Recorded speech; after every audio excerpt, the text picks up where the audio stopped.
A big thank you to Squarespace for sponsoring this week's video. If you need a website or a domain, go to squarespace.com/James for 10% off your first purchase. Emily will be absolutely furious that I brought these into the house, but it's okay.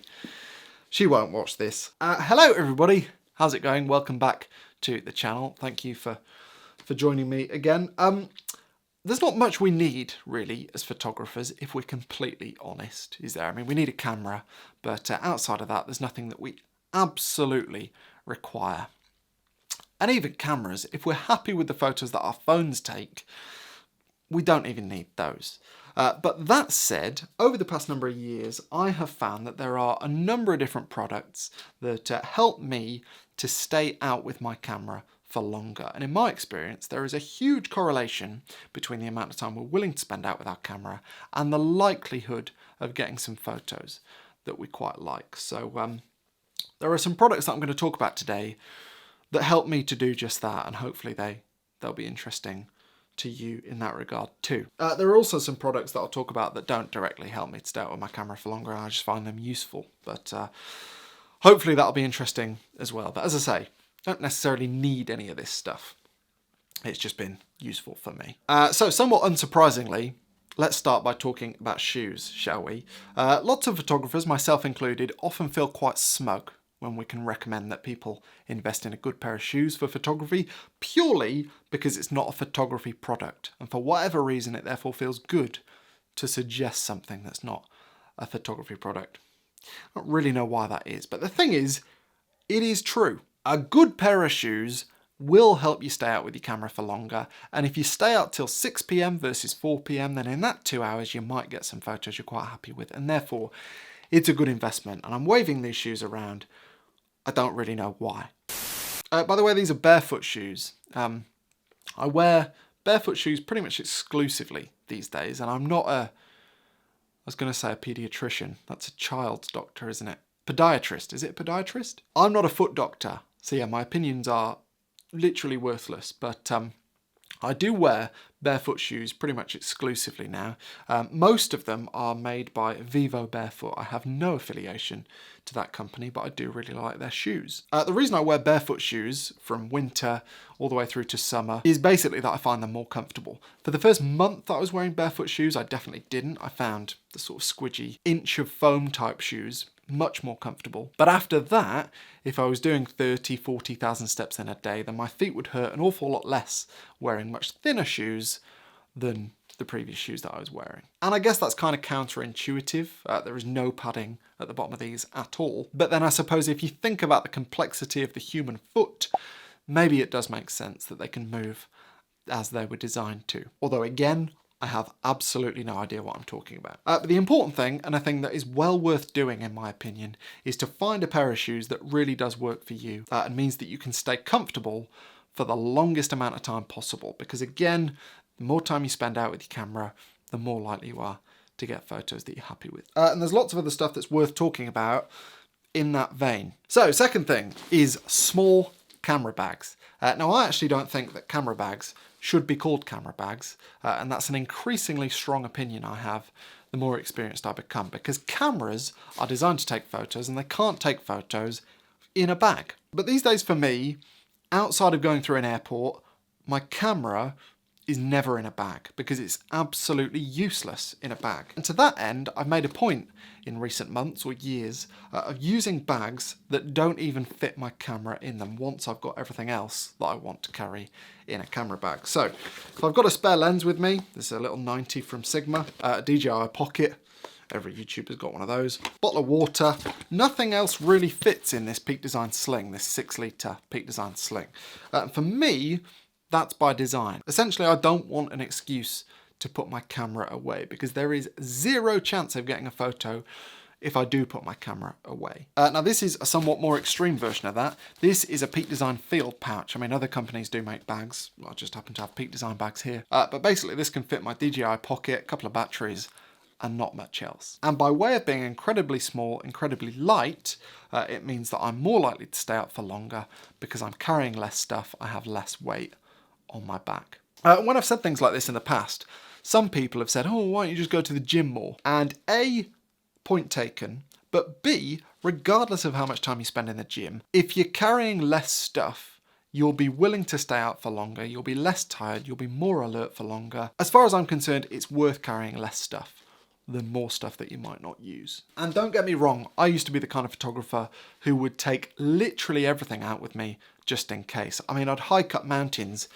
with a macro lens, despite having hardly ever used a macro lens, just in case I saw something to shoot with a macro lens. But the question you always have to ask yourself with any piece of kit you take out with you is the juice worth the squeeze? Because there is always a cost. If you've got a lens that weighs a kilo, a couple of pounds, something like that, if there's a good chance you're not going to use it, then A, it's dead weight, and B, there is a risk of some choice paralysis. The more options you've got, then in my experience, the more clouded your judgment can become. And photography often is just nowhere near as fun when you have an abundance of options to choose from. And also, actually, another thing on that, if you are somewhere where you look out over a vista and think, oh, it'd be fantastic to have like a 600mm lens here, then I can assure you that there will be other shots at focal lengths that you do have access to as well. And you might have to look a little bit harder for them, but they will be there. And that exercise will be fantastic for your creativity, and it will make you a better photographer as well. So yeah, it doesn't really matter what lenses you have with you.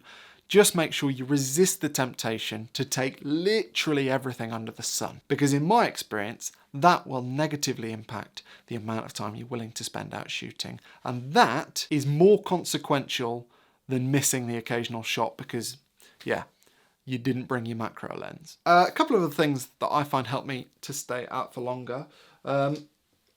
Headphones. Now, for the first 3 or 4 hours that I'm out anywhere, I won't use headphones. My preference is to be sort of immersed in the environment. I find I take better photos that way. I enjoy my day more. I have more clarity of thinking. I'm less distracted. I don't like to use headphones. However, if I have a choice between going home because I'm driving myself absolutely mad in my own head, or staying out for longer with the presence of a podcast or some music, I'll choose the latter, because staying out in any guise versus not being out, I think is better. So headphones help me to extend my days a lot of the time. Similarly, my head plays all kinds of tricks on me when I start to get a bit tired for reasons that it might be worth going home. And one of them is a dirty sensor. And if I've changed lenses a couple of times and I notice a couple of dust spots, then I can convince myself after 5 or 6 hours of shooting that that is reason enough to pack up and go home. So if I take a swab and some fluid with me, I find that this is worth the wait to sort of stave off that reason to go home.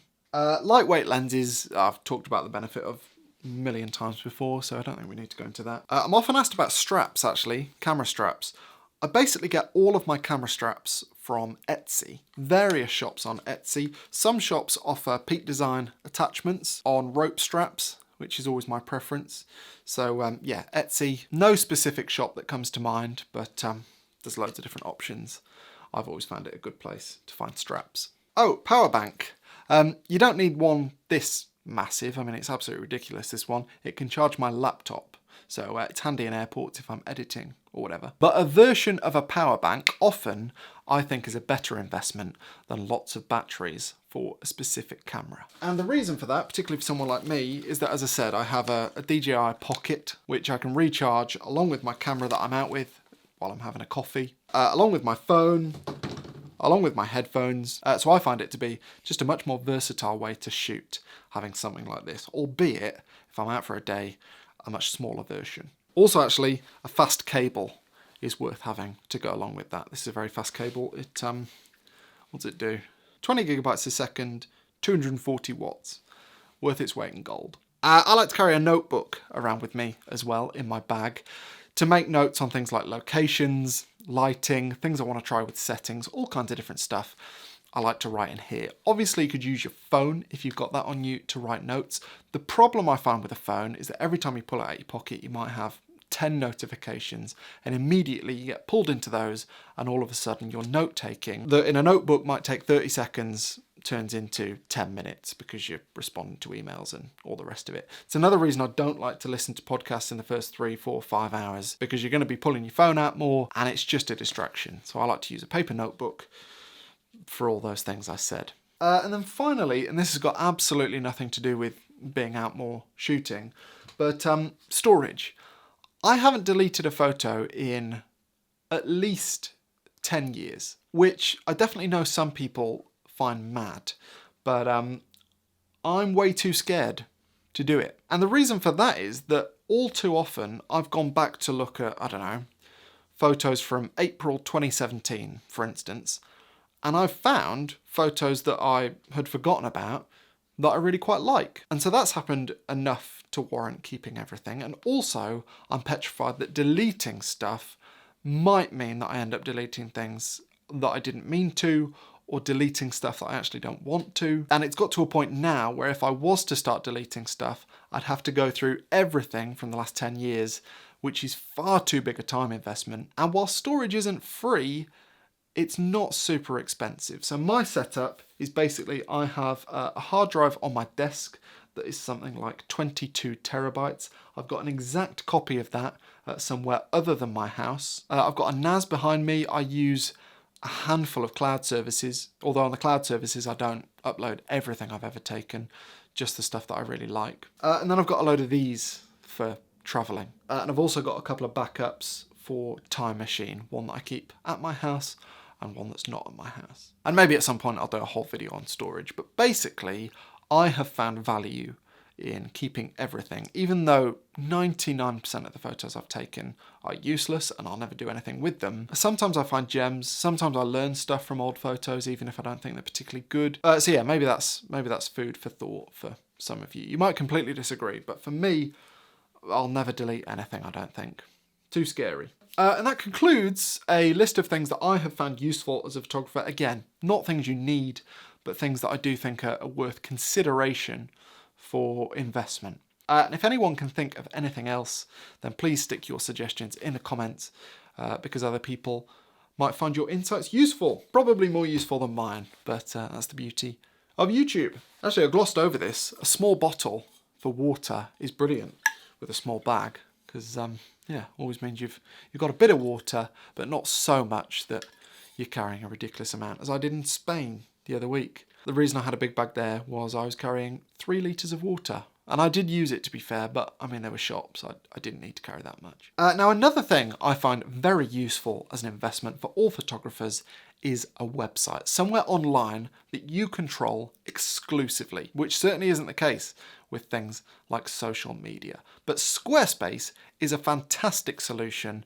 for somewhere for your portfolio to live. It's wonderful as an interface for blogging. It works seamlessly to host online stores. I use it all the time to send my newsletters out. And of course, you can use Squarespace to track the analytics of all that stuff. And you don't need to know a single line of code to do any of it. I have trusted Squarespace for the past 7 or 8 years to basically run my business. And for photographers, whether you're new to photography or you've been doing it a long time, I just think it's a brilliant place to show off your best work. So if you would like to experiment with your own Squarespace website, you can do so for free by going to squarespace.com to start a free trial. And after that, if you'd like to make a purchase, just go to squarespace.com/James for 10% off your first purchase. And a big thank you to Squarespace for their continued support of this channel. But yes, I will see you all in the next video when hopefully the weather is perked up and I can be back outside again. That would be good. I don't like doing these videos. I'm a photographer. I want to be out. But never mind. I'll see you then.